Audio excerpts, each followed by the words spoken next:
इस केस की कहानी सोशल मीडिया से जुड़ी हुई है, जहां एक फेसबुक पोस्ट से पूरी केस सॉल्व हो गई। लेकिन इस केस को सॉल्व करने में 2 साल का समय लग गया, जबकि सबूत सभी के आंखों के सामने ही थी। लेकिन जब पुलिस के सामने कातिल का असली नाम और चेहरा आया तो यकीन मानिए पुलिस के भी होश उड़ गए। कहानी में आगे बढ़ने से पहले अगर आप हमारे चैनल पर पहली बार आए हैं तो चैनल को सब्सक्राइब जरूर कर ले, ताकि हमारा हौसला बढ़ता रहे और आपके बीच ऐसे ही कहानी लाते रहे।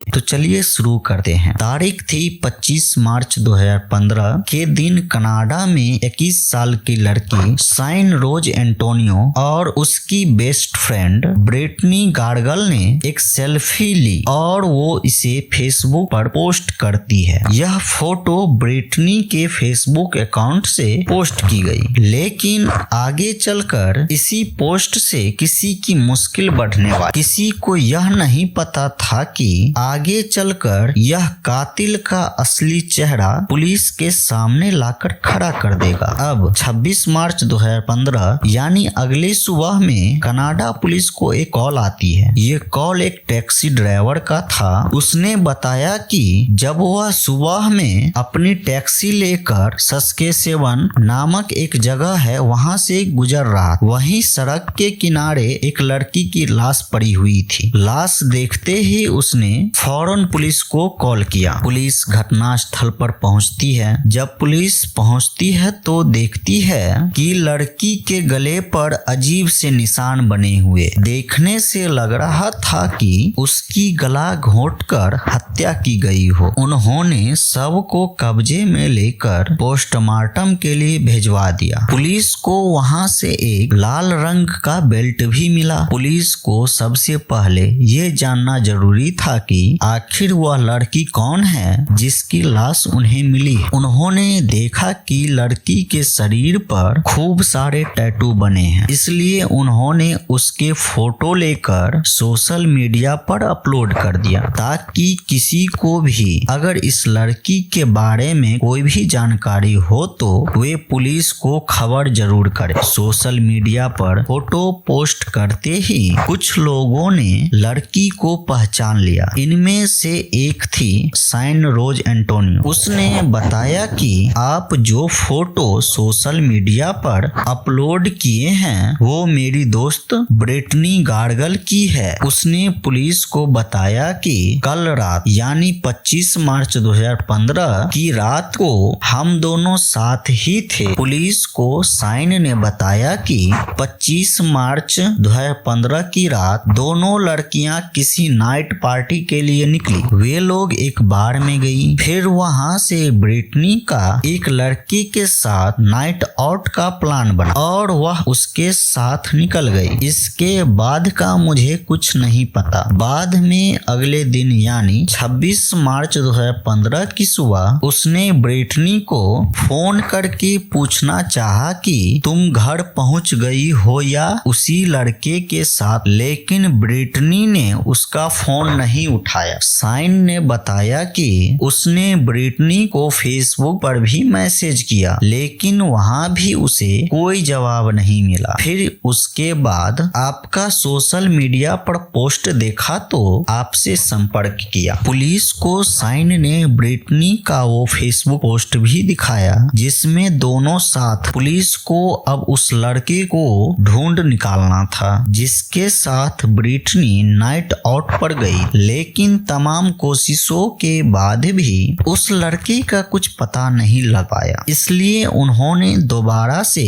साइन से पूछताछ शुरू। तब साइन ने उन्हें बताया कि वे दोनों सास्काटून ग्रिल बार में गए थे। दोनों वहां शराब और सिगरेट भी पी। तभी उनका लाइटर गुम हो गया। सिगरेट जलाने के लिए ब्रिटनी ने वहां खड़े लड़के से लाइटर मांगा। फिर यहीं से उन दोनों के बीच बातचीत शुरू हुई। फिर उस लड़के ने ब्रिटनी को अपने साथ चलने के लिए पूछा तो ब्रिटनी भी राजी हो गई। साइन ने भी ब्रिटनी को बताया कि वह एक लाइट हाउस शेल्टर में जा रही है क्योंकि वहां उसके चाचा रहते। दरअसल लाइट हाउस शेल्टर वो जगह है जहां बेघर लोग रहते। साइन ने पुलिस को बताया कि वह लाइट हाउस शेल्टर गई, फिर अपने अंकल से मिलकर घर लौट गई। उसे नहीं पता कि ब्रिटनी उसके बाद कहां गई, इसलिए सुबह उसने ब्रिटनी से संपर्क करने की कोशिश की, लेकिन उसे कोई जवाब नहीं मिला। शुरुआत में तो पुलिस को ये बात सच लग रही थी क्योंकि साइन ने अपने चाचा से भी पुलिस की बात करवाई, लेकिन बाद में कहीं न कहीं पुलिस को लगने लगा था कि हो सकता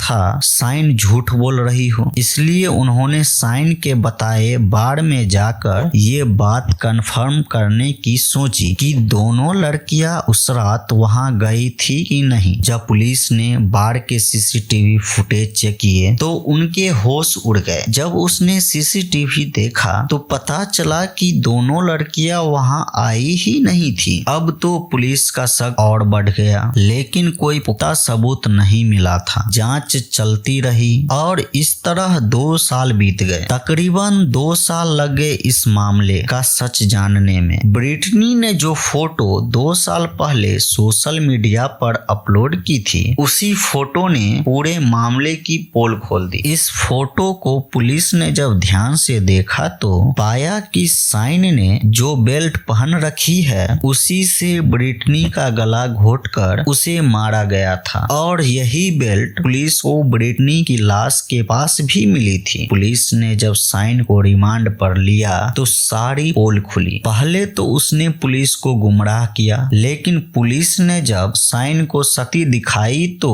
उसने बताया कि कैसे और क्यों उसने ब्रिटनी का मर्डर किया। साइन ने बताया कि वे दोनों पास के ही एक लोकल बार में बैठकर शराब पी रहे थे। वे उस बार में नहीं गई थी जिसके बारे में उसने पुलिस को बताया था, वे किसी दूसरे ही बार में गई थी। यहाँ जब शराब का नशा ज्यादा चढ़ गया तो दोनों के बीच किसी बात को लेकर बहस हो गई। यह बहस बाद में झगड़े में बदल गई। इसके बाद जब दोनों बार से बाहर गई तो मौका पाकर साइन ने अपनी बेल्ट से ब्रिटनी का गला घोंट दिया। उसने बताया कि फोटो अपलोड होने के 6 घंटे बाद ही ब्रिटनी को मार डाला था। उसने ये भी बताया कि पुलिस को उस पर शक न हो, इसलिए उसने ब्रिटनी की पोस्ट पर दर्द भरा कमेंट भी किया ताकि पुलिस समझे कि ब्रिटनी की मौत से वह बहुत दुखी है। इसके बाद ब्रिटनी के मर्डर के लिए साइन के ऊपर पहले 2nd डिग्री मर्डर के चार्ज लगाए गए, लेकिन 2018 में उसके ऊपर चार्ज ऑफ मैस स्लॉटर भी लगाया गया। इसके बाद उसे 7 साल जेल की सजा सुनाई गई। इस केस में सबूत पुलिस के सामने होते हुए भी 2 साल का समय लग गया। और सबसे सोचने वाली बात यह है कि